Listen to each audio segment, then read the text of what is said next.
Anthony Hartwig here with a West Branch softball player profile on YSN. I'm joined by junior Sydney Mercer. Sydney, thank you so much for joining us today. Thank you for having me.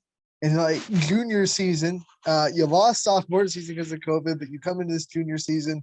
Let's just start with the most recent news: the district championship in Jefferson against Mogadore Field. How did that feel for you guys? And what kind of talk about that tournament and kind of how you guys got through it? Well, honestly, I think last year kind of motivated us because we didn't get last season. So in freshman year or my freshman year, we didn't do as well as we would have hoped. So this year we kind of really had to turn it on and work hard to be able to make it as far as we know that we can, because we're a good softball team and we knew we could do it if we all tried our hardest. And one of the things that really has to make you guys feel accomplished is, you look at that bracket and everyone kind of went into that bracket after Canfield and Marlington both decided to stay in the same one. So a lot of parity in that bracket, 3, 4, 5 seeds all in it. And you guys come out as the 5 seed and win it. Talk about not just the game against Aurora that got you to the championship game, but this championship game and what was so important to getting you guys to win. I would definitely say staying like loose, because we've played like in a few games this year and we've been so tense and tight and it just never goes our way when we're like that. So these last 2 tournament games, we just knew that we had to go in there feeling confident but just not overwhelming each other, you know what I mean? So we really just knew that we had to stay loose and just play our best softball, because we all knew how to play softball. So I wasn't there personally, but from the pictures I saw and some of the videos I saw, the celebration, you guys were happy, but there was almost this sense of you guys still had work to do. Did you guys kind of get that where, okay, we got this, but there's still games to be played, and it happened really quick? definitely. I definitely believe that everybody, as soon as that game was over, everyone was like, okay, when's the next game? Like, when is the next game? Like, nobody dreaded on that game. Everyone was talking about the next game on the way home from the bus. Like, we moved on so fast and now we're ready to play this next game. Yeah, and the next game is Wednesday. You guys get to play at Firestone Stadium early in the regionals, and that's where the state tournament will be held. How excited is this team to get a chance to play on that field a little early and get the regional action there as well? Yeah, it's very exciting. That's a big stadium. It's fun to play in stadiums like that. So we're excited. We talked about you guys losing that 2020 season, but you got to play in the summer and travel, and a lot of your teammates also got to play travel. How much do you think the travel season in the summer really helped you guys get a little bit back in shape and not really feel the blow of losing a whole season as much as you would have if you didn't get to play in the summer? A lot, because obviously like sitting around for a whole year, like that's hard, especially with softball, such a mechanical sport. Like that's hard to just sit around and just try to get up and do it again. So I think that playing in the summer really helped, just kept us in flow, and yeah, it was good. In your summer season, you put up ridiculous offensive numbers for the USSSA Pride team you played for. How much did that help you with your confidence going into junior season of softball, knowing that you just had a really successful summer in travel ball? I was excited. I like softball, so I was just excited to come play, and it made me more confident getting up to the plate. So yeah, it was good. Statistically one of the better hitters in the area. Talk about your plate approach, some of the things you see, and what kind of makes you such a successful hitter.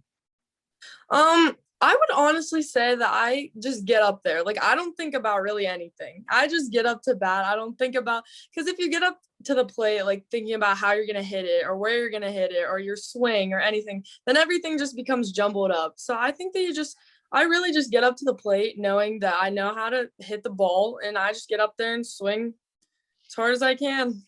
You also get to play defense behind one of the better pitchers in the area in Jordan Anderson, and she's a senior this year. What's it like watching her work and being able to play defense behind her? It's a lot of fun. We don't play very much defense behind her lately. Like, she's been really rocking the mound. I can say that. She's been doing very well, and it's really fun to watch her accomplish. And she's really breaking a lot of records, school records right now. So that's really cool to watch. And then, you also, not only do you have a great pitcher, do you have a great offense, but you have one of the more respected coaches in the area that has been there and done that, Coach Woods. Talk about what it's like being under her and maybe some of the things that people that aren't in the team don't know about her if you just see her at a game. I really like the way she's one of the people who tell us to just stay loose and just play the game and don't stress about it. Like, but when we're like practicing, she's very like, it's serious then. Like, we need to practice as hard as we can because that's what's going to make us better. And then that's where we put in the work. And then when we get to a game, she just tells us to relax. So it really helps everyone. The few times I've gotten to talk to her, it seems like she really keeps this team as a close-knit bubble. Like, he doesn't want anyone inside the team that doesn't belong there. Do you get that really hard-nosed sense of family with the team now because she keeps the circle so tight? Oh, for sure. For sure. She does keep it very tight. The whole season, I would definitely agree that she keeps it very tight. We see her on the field a lot. What's the one or two things about Coach Woods that we would never know if we didn't see her the way that the players see her? What's one thing? Honestly, probably like that she like still has fun. Like, everyone like might think she's like strict and uptight all the time, but she still has a good time. So that's one thing that I would think that like if I was watching her coach, I'd be like, oh, she's a strict coach. But no, she still keeps us loose and has fun, and we do fun things in practice, and it's a good time. Softball players are notoriously a little bit superstitious. Do you have any routines or superstitions that you try to stick to as a softball player? I mean, my team is very superstitious, except like especially Jordan, like in particular. But I always have to be the one that's like, that is not real. Like, I'm always the one telling everyone that those are not real. So I don't have any myself. I mean, I have routines, but I don't do anything like the same. Like, my whole team is like, we have to wear the same thing, do the same warm up and everything. But I'm not like that now. No, not at all. So you have to be kind of the buzzkill a little bit to the superstitious people. I mean, I follow through with whatever they want us to do, but I just don't believe in it. It's your junior season, which means you still have another year to go. So this is going to be a scary question to people that have to play West Branch. But is there a better Sydney Mercer that we're going to see down the line? Have you not reached your peak yet as far as how good you can play? I mean, I sure hope so. Like, I'm still going to keep working in the off season. I'm going to play summer, and then I'm going to come back and work as hard as I ever have. I mean, it's my last year, so might as well go out with a bang. Multiple sport athlete. You also put work in the volleyball team and the basketball team. What does that do for you as an athlete to be able to stay locked in throughout the whole year? Well, I think it just really like gets me in a routine, like I don't just like go home after school every day and sit around. Like, I'm constantly working and going to practice, and then it just keeps me in shape for like every season, really. What's it like kind of changing the mindset between seasons? Like, after volleyball ends, now you have to think about basketball. After basketball ends, you have to think about softball, et cetera, et cetera. What's that like for you? Well, I actually like it because after playing a few months of one sport, I'm like, okay, I'm ready for the next one. So like, it really like just helps me to move on to something else, because doing the same thing for so long kind of gets like not old, but it just gets like, I don't know. I just like moving on and playing the next sport. And the other thing is, the thing that I don't think people talk about enough for multiple sport athletes, you're playing with different people. I mean, there are people that just play volleyball, people that just play basketball, people that play maybe volleyball and softball, whatever it may be. What's it like kind of switching the personalities of teams and kind of gelling with a bunch of different people each season? I mean, I like it. It's helped me build so many friendships. Like, I have so many different friends from being able to play on multiple teams. And it's fun to just see who you like play well with and who you like vibe with and stuff. So I really like going to different teams and like playing with different people, and everyone works a different way. So it's fun to do different things. What kind of things have you learned from the other two sports that you kind of take into your softball playing? Because I know softball is the one that you kind of focus on. You play travel ball. Yeah. So what kind of things do you take from volleyball and basketball that you can take and kind of help grow your softball skills? Probably just like working hard. I mean, my other two coaches that I have for volleyball and basketball also like preach that into our heads to just always work hard no matter what. Like, you can always, even if you can't do something, just always work hard. So I mean, I take that kind of everywhere between sport and sport, but softball too, obviously. I imagine it's a strain playing 3 sports and do the schoolwork. What's the academic side of Sydney Mercer like? What are some of your favorite classes, and how have you handled the changes in schooling, not just the changes in athlete that COVID-19 has brought? I mean, this year is kind of, not gonna lie, it's been difficult, especially because junior year, I feel like it's just one of the more difficult years. And then going from online to being in person and stuff has been hard.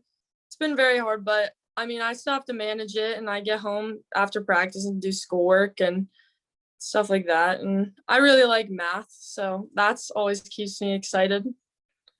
Math. So I got to ask this because everyone that says math, is English the other side? Do you struggle or not like English? Because people are usually one or the other. Yeah, well, I don't know. I'm pretty like solid at both, I would say. Like I like English and math. So people always say that, but I like English and math, so I don't know. You are an anomaly, and that's all I can say. What teachers have really made an impact on your school career as a person? Do you have any teachers that have really kind of molded who you are? Um, I'd probably honestly say the teachers I had when I was younger, they just really like they were someone who I like was close to. As I've gone to high school, I mean, I'm still close to the teachers, but they're kind of like, I don't know, they're not always the most personal people. So I would definitely say when I was younger, those teachers. What is it about the West Branch school system that makes you kind of proud to wear the colors and proud to represent that school every time you get to step on the field, court, whatever it may be? Um, Honestly, probably the legacy the alumni have left behind. That just makes you really like almost every West Branch sport, I would say the alumni have really set a good solid base for, and they just want you to keep working. So seeing how much success they had just makes us want to work harder. Man, yeah, walking into the gym, like let's say during basketball season, you look up and you see all the state runner-up banners and the district championship banners that are there. Does that give you and all your other teammates kind of this sense of, let's go and hold up this legacy and not be the ones that tear it down? Definitely. I remember every single season that we play in that gym, we look up those banners and we're like, this year, we're putting this year on that banner. So yeah, it's really cool to look up there and see how many years there are up there. And she's like, wow, like they've really set a legacy for the school. Okay, now let's get prepared for this regional game. You got Revere, I believe, at Firestone Stadium. What kind of goals are going to be set for that game? What things does West Branch have to do to come out on top? Honestly, again, like I said, just play loose. And we've played some very good softball teams so far. Aurora and Field were very good softball teams. So we just have to go in there playing our best game. And once again, with these player profiles, like we do all the time, we like to give the player the chance to thank their support system and the people that have kind of carried them through the years that the tough times that sports bring. So I just want to give you the chance to thank the people that you want to thank. Yes, I would love to thank all my coaches, not just softball, but volleyball, basketball, my parents. They really stick through and come support me through everything. So I'd like to thank all my teammates as well. They really pushed me to work harder. All right, before we let you go, what's one thing you like to do when sports you kind of get crazy or you just need a break? What Sydney Mercer do to kind of relax that brain?